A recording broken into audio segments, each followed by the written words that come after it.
I've done it 3 times. Yeah. And what information is important for me to understand, like, going in? How do I get a gauge of what that program's like?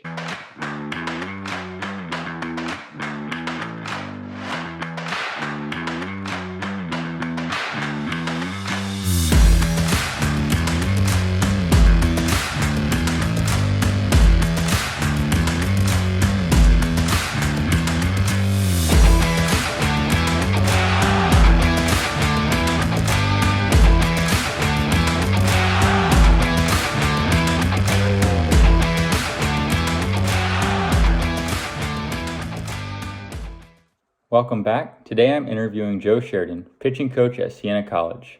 Let's get started.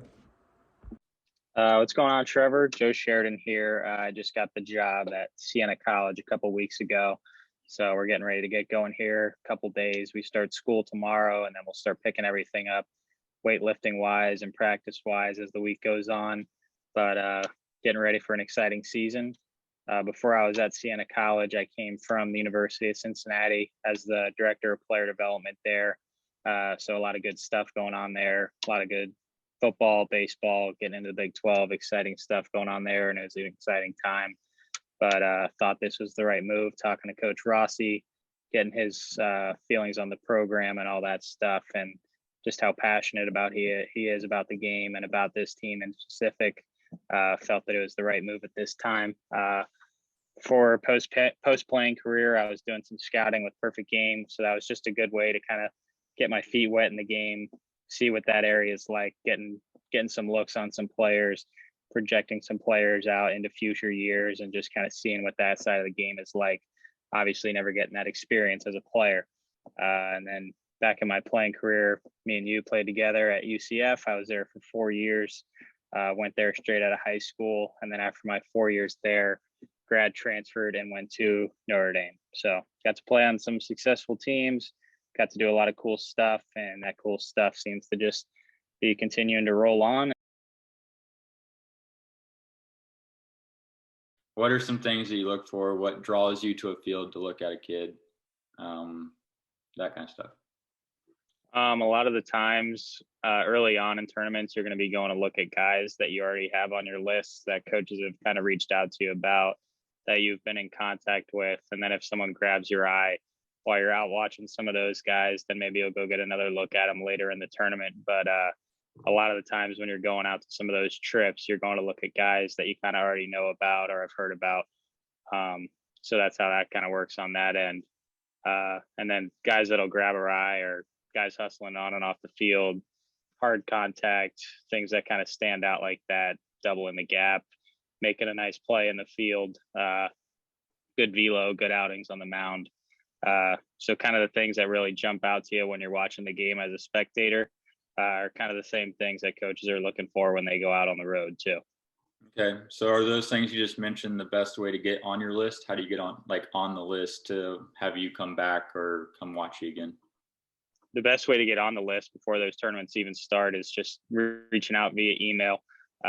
There's good ways to send emails. There's a lot of emails that are kind of hard to read from a coach's perspective and don't really draw you into the things that coaches are looking for. So some of the better ones I've seen have things in bold, like 60 times, video links, just giving the coach as easy access to your information as you possibly can. And then they'll decide what they want to do with that on their end. And that'll kind of get you on that list before the tournaments even starts, that you're not trying to be the diamond in the rough, doing something special on the field, because your chances are a lot lower that way, as opposed to reaching out via email. And then the schools that have interest in what you sent them can kind of go out and get a look at you before the tournament starts. When you're going out and you're, watching a guy, you mentioned a couple of these things, but how do you rank like skills? So if I'm a high school player, and I'm looking to train one specific thing to kind of make me stand out, what are some things you look for maybe over others? Yeah, I think that's what a lot of guys get caught up with in the facility and off the field work that we're in now. But you're really just looking for guys who know the game and know and have feel for the game.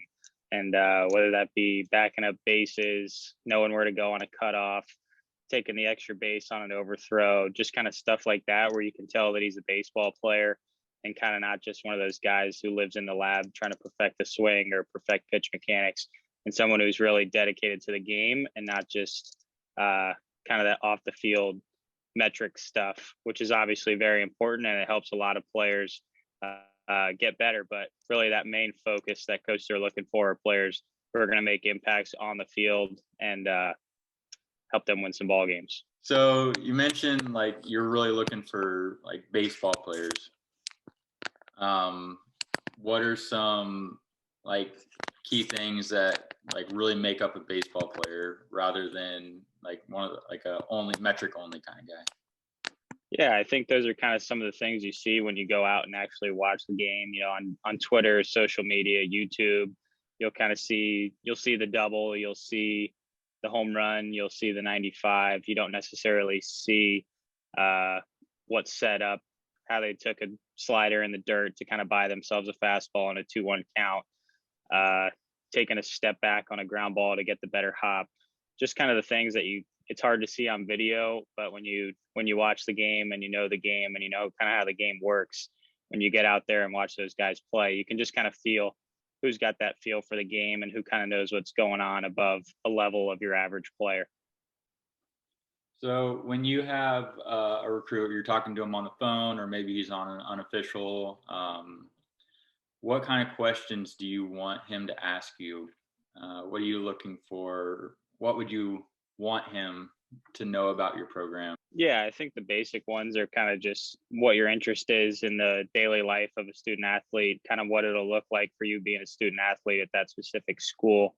And a lot of coaches will be able to give you a good answer on that. Or we actually had an unofficial visit the other day where one of our players was in the batting cage and we were walking through and he kind of got to talk to the player about what a daily life, day in, day out routine looks like for them. And stuff like that's awesome when you get the chance to be able to do that. The questions for me in specific are just as a pitching guy, you know, if you're a pitcher, I would love for you to ask me, you know, how are you going to make me better? What's the program going to look like? I'm going to take a lot of guys through that anyways, but just showing that interest, kind of showing that, you know, again, you know about the game, you know what you want to do development wise, and you're asking me specific questions.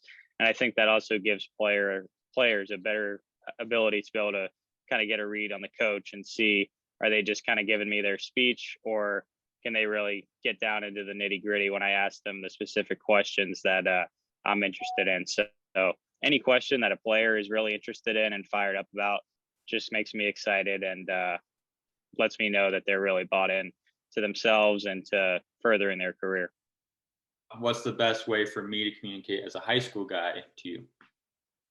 Yeah, I think if you're on the phone with a coach for the first time and just being honest, not trying to sell yourself too much or sell yourself short, just being like, hey, this is who I am. This is what I'm working on. This is why I think I can impact your program. This is what my grades are, you know, just not overselling who you are and letting that coach know who you are. Because, you know, if they get that kind of read where they think you're doing too much or not being yourself, it could lead them into thinking that maybe you won't be a good fit for that program. So I think just that open honesty and being yourself, and if it's going to be a fit, it'll be the right fit for that school. And if it's not going to be the right fit, it won't be the right fit.